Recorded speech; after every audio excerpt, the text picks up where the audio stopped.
ഓം ശ്രീ ഗണേശാശാരദാ ഗുരുഭ്യോ നമഃ. സദാശിവസമാരംഭാം വ്യാസശങ്കരമധ്യമാം അസ്മദാചാര്യപര്യന്താം വന്ദേ ഗുരുപരമ്പരാം. ശ്രീ ഗുരുവായൂരപ്പാ ശരണം, ശ്രീ ഗുരുവായൂരപ്പാ ശരണം, ശ്രീ ഗുരുവായൂരപ്പാ ശരണം. ശ്രീഹരിയം ഒരു നിഴൽ നാരായണീയം ദശകം 13 ഹിരണ്യാക്ഷവധം. കാപട്യബുദ്ധിശാലീയം ഭക്തോത്തമൻ ശ്രീനാരദൻ പ്രളയജലത്തിൽ പായും ആസൂരനോട് സ്തുതി ചൊല്ലി ഭഗവാനെ അവിടുത്തെ പഴി ചൊല്ലി അസൂരന്റെ വീര്യം കൂട്ടി പോരീനു വിട്ടു. മായാവിയം മഹാവിഷ്ണു അവിടുത്തെ ധരണിയെ തട്ടിക്കൊണ്ടുപോയി കഷ്ടം അസൂരോത്തമാ. നാരദവചനം കേട്ടു കോപിഷ്ഠനായി ഹിരണ്യാക്ഷൻ നാരായണ അവിടുത്തെ തേടി പിടിച്ചു. കാട്ടുമൃഗമാണെന്നുള്ള അസൂരന്റെ പുച്ഛഭാവം ഒട്ടും തന്നെ ഗൗനിക്കാതെ വരാഹരൂപി സമുദ്രജലത്തിന്മീതെ ഭൂമിയെയുറപ്പിച്ചിട്ടു സുന്ദരേക്ഷണനാം ഭവൻ യുദ്ധം തുടങ്ങി.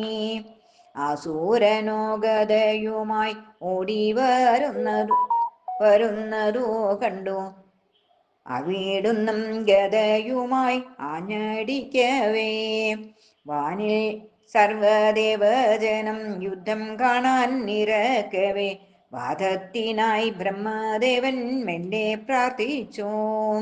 ഗദായുദ്ധത്തിങ്കൽ തൻ്റെ അടിയേറ്റ അസൂരന്റെ ഗദാക്ഷണം നിലത്തേക്കു തെറിച്ചു പോയി. സുദർശനം കയ്യിലേന്തി നിന്നിടുന്ന തവ രൂപം സുദർശന ഭാഗ്യമേകി കാത്തുരക്ഷിക്കൂ. പാഞ്ഞടുത്തു ശൂലവുമായി അസൂരനോ അക്ഷണത്തിൽ പാലാഴിനാഥനോ ചക്രം കൊണ്ടു തകർത്തു. മുഷ്ടി കൊണ്ടു അർച്ചനയും നടത്തിനാൻ ഹിരണ്യാക്ഷൻ മായാരഹിതന്റെ മുന്നിൽ മായ കാണിച്ചു. മായകളോ ചക്രാഗ്നിയിൽ ചാമ്പലായി ഭഗവാനെ മായാതീതനാകും ഭവാൻ കോപിഷ്ഠനായി. മായാവിയം അസൂരനെ കാലിൻ്റെ പേരുവീരലാൽ മായാപൂജിതനം ദേവൻ ആഞ്ഞു തൊഴിച്ചു. പാദാനുഗ്രഹത്തിനാലോ അസൂരനോ ചത്തു വീണു. പാദപൂജ ചെയ്തു മുനി സഞ്ജയവും യജ്ഞസ്വരൂപഭാവേന സ്തോത്ര സഹസ്രങ്ങൾ ചൊല്ലി യജ്ഞവരാഹമൂർത്തിയോ സംപ്രീതനായി. പുരുഷോത്തമനാകും നിൻ ത്വക്കാകട്ടെ ഗായത്രിയും രോമങ്ങളോ ദർഭപ്പുല്ലും കണ്ണു ആജ്യവും പാദങ്ങളോ ഹോതാക്കളും ചെവികളോ ചമസങ്ങൾ വായസ്രുവം നാവോ സോമരസപാത്രങ്ങൾ ഉദരം പൂരോടാശപത്രം രേതസ് സോമരസം കഴുത്തോ ഉപസത്തുക്കൾ എന്നു സ്തുതിച്ചു.